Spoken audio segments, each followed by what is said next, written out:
Hey, what's going on, guys? So for today's video, I'm going to be talking about the surgery that basically ruined my life. This is an update video. I did a video on this criminal surgery and what it's done to me months and months ago, but it was spoken very poorly, so I'm going to do an updated version of it and tell the world my story. So let's begin. The surgery is called ETS, endoscopic thoracic sympathectomy. It's for hyperhidrosis of the palms.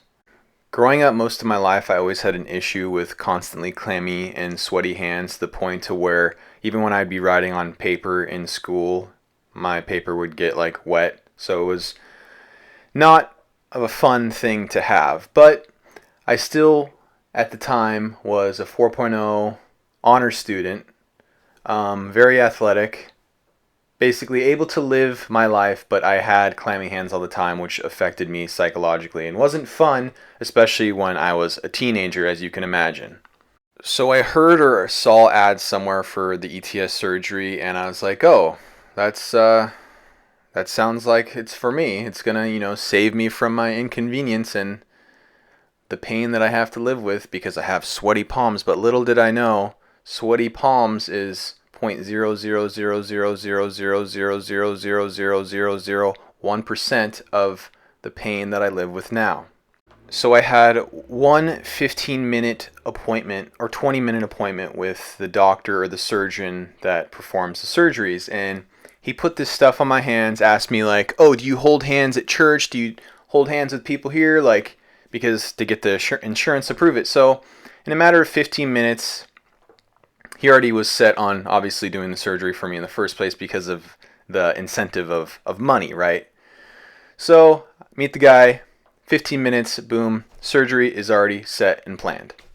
So I get the surgery at 17 years old, not really an age qualified to make that decision, but I got the surgery at 17 years old, and I thought this was going to help me with my life. But little did I know it's going to take my life away from me. It's going to take skateboarding, something that I've done most of my life, which I love, was taken away from me. My ability to exercise and regulate my temperature was taken away from me. Now let me explain as to how this happened as a result of this criminal, insane surgery.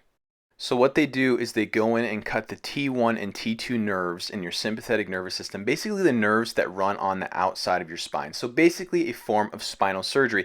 Not really something that was fully explained to me, really at all.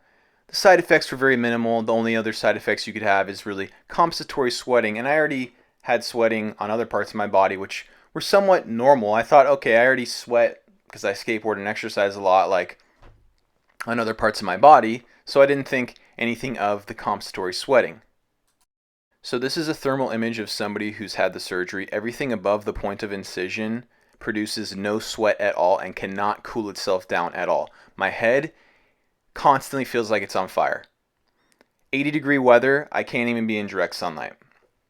Everything below the point of incision is hyperactive, and now I sweat 100,000% more. So the amount of sweat I had on my palms before, just on the small surface area of my palms, now transfer that to everything below my nipple line.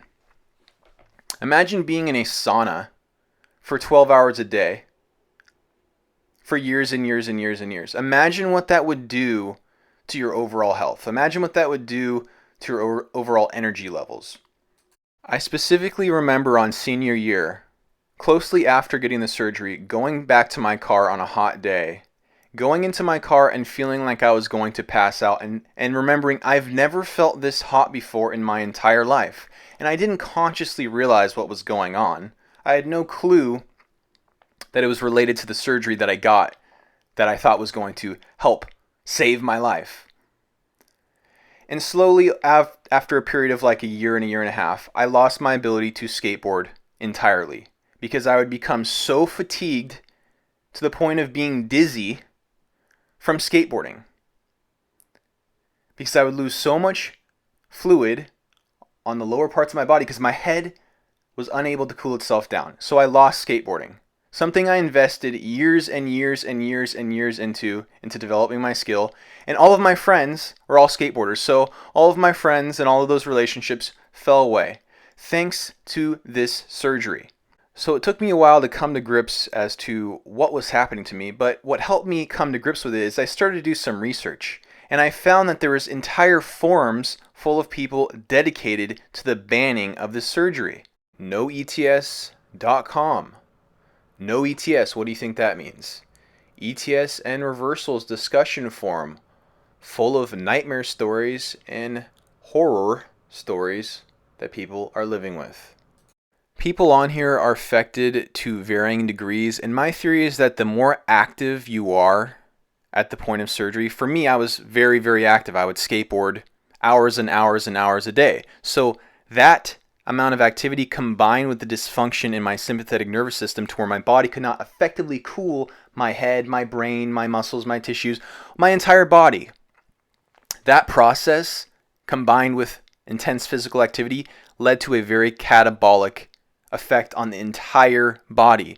So for somebody who got the surgery who isn't as physically as active, I theorize that they're not going to have as severe as side effects as me and some of the other people on these forums. So what are my symptoms as a result of this surgery? Well, my head cannot cool itself down at all. So I have like 10 spray bottles in my drawers because in the summer months, I have to have a spray bottle with me in order to go everywhere. In order to drive around, in order to walk into a store, I have to have a spray bottle because the skin on my face and my neck and my upper part of my body gets so hot, it's torture. My lower half has been sweating so hyperactively for so long that my feet and knees are basically perpetually cold. And it's been such a dysregulation of temperature that I have chronic pain in my feet and my legs. I have chronic pain in my chest in the exact proximity to the site of the surgery. And sometimes when I lean back, I'll have a gigantic pop, a loud pop in my chest. I wonder if that's from cutting and severing the nerves on the outside of my spinal cord. I wonder if that has anything to do with it, right? And then dealing with pain and just the constant thermodysregulation where your body can't adapt to the normal environmental changes around you, which turns normal changes in weather into a chronic state of stress. I have very, very, very little energy. I'm really not able to do any exercise at all. I basically exist like a bubble boy as a result of the surgery. And it's not hard to figure out why. I don't think it's a good idea to go inside somebody's chest and sever their nerves. It's insane. I regret every single day, every single second of my life the fact that I got this surgery. It is the worst decision. I'm literally like, I feel like the god of regret. I feel like this is the one of the highest forms of regret imaginable. That's how bad this is. And you can read through people's stories. If you don't believe me, you think I'm exaggerating, read through some of these people's stories. And so on hot days where I don't really try to regulate my temperature too well by just floating around a pool all day or staying in the AC or just, not doing anything. If I push myself too far and the compensatory sweating gets too profuse and too much and I lose too much fluid, I'll start to get muscle tics, especially in my legs, and muscle cramps in my feet to a chronic level. And I can draw a direct correlation as to why that's coming out. Okay, if you sweat 1,000 billion times % more and you're losing water and electrolytes constantly, I think that might lead to chronic muscle cramps, right? Muscle tics.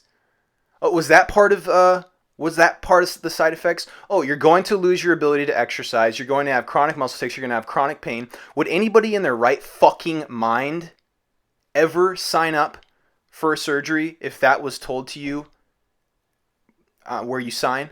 No. It's a criminal surgery. If you or anybody you know is thinking of getting the surgery, don't do it. So throughout all of this, I have developed a compulsive obsession with trying to heal myself. I've studied human biology and health and nutrition and all that. And knowing what I know about that, I grew up eating absolute crap. I grew up basically eating poison. The typical standard American toxified food supply diet. Skateboarding 12 hours a day, eating candy, soda, and microwaved hydrogenated oil crap, I really do think that could be a factor on how these symptoms of disease manifest for people. And in my case, it manifested as chronically sweaty palms, but for somebody else, it could manifest as something else. So anyways, long story short, if you know anybody who's going to get the surgery or you're going to get the surgery yourself, don't do it. Don't do it. Ever, ever, ever.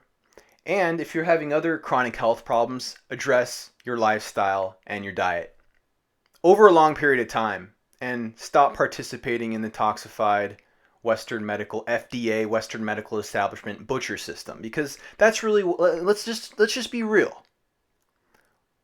It's a butcher system designed to extract the money out of you and leave you sick. That's American Western medical establishment. And they advertise these surgeries and these drugs to you while simultaneously advertising the toxic food to you. So let's just all wake up and take our lives back. Please. Anyways, now you can understand as to why I think the bizarre way that I do. So, please like, share, subscribe, comment below. Thank you very much, and bye. Bye.